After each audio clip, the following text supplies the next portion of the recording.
Photographers are always striving to take the most perfect photo possible. We work on our composition all the time. We look for the best lighting and the best locations.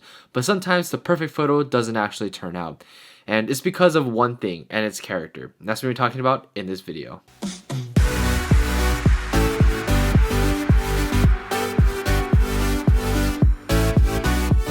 What's up, y'all? It's a Project Photography back into the video, and today we're coming in with the first video of the New Year's of 2021, and we're gonna jump off the New Year with a new video. So I hope everyone had a great New Year's and all that fun stuff, and are excited for the next adventure in 2021. I have a lot of exciting things coming up for you guys in this channel, but for today's video, we're gonna be talking about why perfect photos doesn't always translate to the greatest photos. And the one piece that's missing that I kind of briefly mentioned in my first part is that character is one element that is missing in a lot of great photos. So photos can be technically perfect. Now when I say technically perfect, they check all the right boxes off. They check off great composition, they check off the great lighting, they check off a great location. But sometimes when you look at those photos, you don't really feel anything. Like, they might be technically perfect photos, but these aren't the type of photos that make you feel a certain way. They don't elicit any sort of emotions, and that's where I think the element of character comes in. This is an element that I don't think we really consider when you take the photo, but it's something that you kind of think about after the fact. You know, you can't really control this element. This is kind of something that just kind of happens naturally. You know, character is what elicits a certain emotion from a photo. When you look at it, you feel a certain way, you get a certain vibe from it, and it's the type of things that really stand out when it comes to photography. You can have a technically perfect photo, but if it doesn't make you feel anything, does it really make a perfect photo? Because it could be technically perfect, but if you don't feel any certain way, any certain connection to the photo, then is that going to really be a great photo? So let's talk about a few different photos. I'm going to run through the first photo, which is actually, I believe, a technically perfect photo. And it has the right composition, as you can see here. The lighting is great and the location is pretty nice. The subject matter is really nice, but there's just something about the photo that it lacks. And I think you don't get a feel with the actual image. You don't feel a certain way with the image. I think that's really what's lacking in this photo specifically. And as I go on with my own sort of photography, I kind of feel that certain way towards images that I take. They might be technically perfect, they might have a great composition, but I don't feel like they're actually great photos because they don't make me feel anything. And this is really where the artist touch comes in, where as an artist you want to be able to do all these things great, but you want to also make your viewer feel something, feel a certain emotion, feel a certain way about the scenery that you're there at. You want to make your viewer feel a certain way about the image. You know, maybe if it's a dark, moody place, you want to make them feel like they're there and they're experiencing the kind of gloom that's there. Or if it's something like a nice sunrise, you want to make them feel a certain way, feel hopeful, just maybe get a nice vibe from it, maybe feel a little bit relaxed when looking at it. You know, these are certain feelings and emotions that you really want to get out of your audience, because that's really what elevates people's photography from here all the way up to here. And that's something that I'm constantly trying to work and find out how to do, because in reality, this is one of the things where it kind of just comes up naturally. Certain places that you're shooting at, you know, whether it be new or old places, you know, these are type of emotions that is really hard to capture, but when you're actually shooting the photos, you can definitely feel it. I think a big driver of that separate element of character is passion. I think when you shoot photos, people know when you're passionate. People can feel when you're passionate about a certain subject. You know, I remember watching my friend play piano, and he's absolutely fantastic. And he told me that he's not the most technically perfect piano player, but when he plays with a lot of emotion, a lot of passion, where a lot of other piano players might not do that. They might be technically great players, but you don't feel a certain way when listening to their music. It's all technically perfect. There's no sort of character. And I think over the years, that's what I've come to when it comes to photography. I've maybe lost a sense of the passion, the character, not necessarily losing passion of itself, because I shoot a lot of the same things. Like, I shoot a lot of beach photography. You know, I feel like when I take those photos, I'm not necessarily trying to innovate, create something new.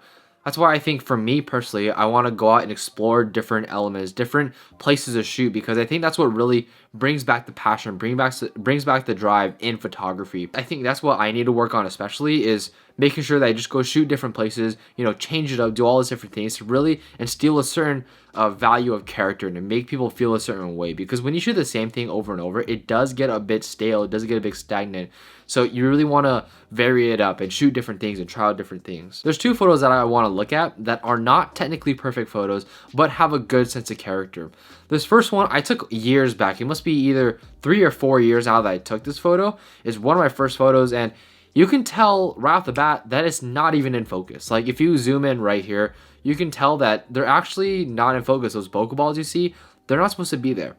But what I think I really like about this image is that the out of focus areas actually add to the image. It makes you feel a certain way. It's kind of one of those like vibe photos, you know what I mean? So with the nice orange sky in the background, you can tell what everything is. It's not going to be picture perfect clear, but it really gives off a certain feeling, a certain emotion about the actual place that I'm at. You can definitely feel what the atmosphere would have been like if you would have been there. And that's what I really like about this image. Like that's actually what I have on my wallpaper, because it's not a technically perfect image, but it makes you feel a certain way when you're looking at it. It makes you feel a sense of calmness, a sense of serenity, a nice vibe to it that I really enjoy. So even though this photo was out of focus, I didn't really appreciate it till recently, because when I take my own photos as of now, they're awesome. I think they're very good photos, technically speaking. But again, they're lacking that sense of character that I think this photo exudes really, really well. This is when I was starting photography. This was, indulging into the art and something new, something fun. And it's not a perfect photo by any means, but it really makes me feel a certain way, which I really enjoy about this photo a lot. So let's move on to the next image. And this image right here, I actually took a little while back. This was when I was shooting with my Nikon Z6, my 14-30. And I went with my friend Drake on his own photo shoot. He had a portrait shoot for a couple, and he brought me along, and I was just walking around shooting photos. And again, this is not the most technically perfect image, because you can see there's actually a little bit of a cityscape there. There's not necessarily, pure nature like I usually like.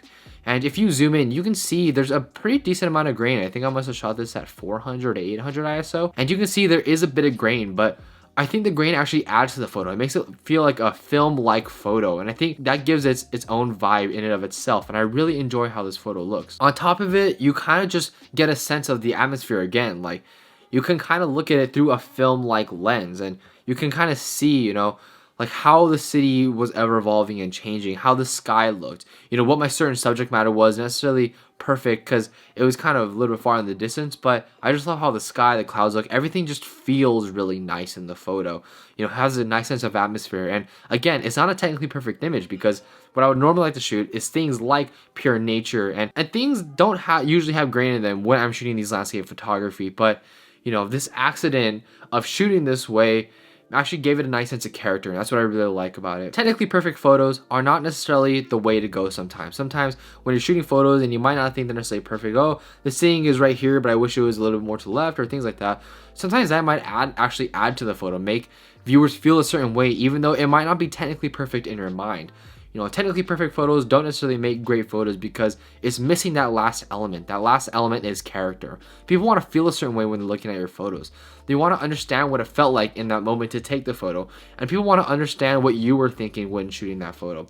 If you're kind of brain dead, doing things implicitly, it might not give off a certain level of passion or certain level of drive when you're actually shooting the photo. And that's going to translate to the end image. And I think that's something I need to work on myself. I need to work on getting out of my element, shooting things that aren't normally typically what I would shoot. Like, I think more recently I'm going to be going to the mountains and shooting some snow photography in the mountains, because that's what I have available to me right now, and I think that would come out as a great photo. I'm really excited for that, because something new, something different, and I think it's gonna reinstate a level of new passion and drive to actually go out and shoot photos. And I think that's gonna translate to the character that shows up in my photos, and I think that's really important. At the end of the day, you really want to make your viewers feel something. It's not about all the technicalities of photography, although you do need to learn that in order to make great photos. It's all about how your viewers should feel when viewing the photo. So that's pretty much it for me, guys. That is it for this little talk about why photography isn't always about perfection, but about character. Now, I just want to say this little message to everybody. Thank you so much for supporting me in my 2020 campaign with YouTube, because it's been quite a run. I had 2 YouTube channels before this one, as you guys might know, and none of them reached the heights that this YouTube channel was able to hit. And I'm really excited what we have for the future. Right now, as I'm recording this, I have 1,481 subscribers, and I hope that number keeps on growing. And I really appreciate everyone that comes and watches my channel. I have some big things planned. I have some very, very exciting stuff coming up very, very shortly. So just bear with me, guys. And yeah, that's pretty much it for this video, guys. Thank you for an amazing 2020. Let's keep pushing ahead 2021, coming out with amazing, great content every week for you guys. I always post once a week on every Sunday, because I don't know, seems like a good time to post. So let me know what you guys think of this video. Let me know what was your favorite moment of 2020, if you guys had any. And yeah, thank you guys so much for watching. Like, comment, and subscribe, and I'll catch you guys in the next one.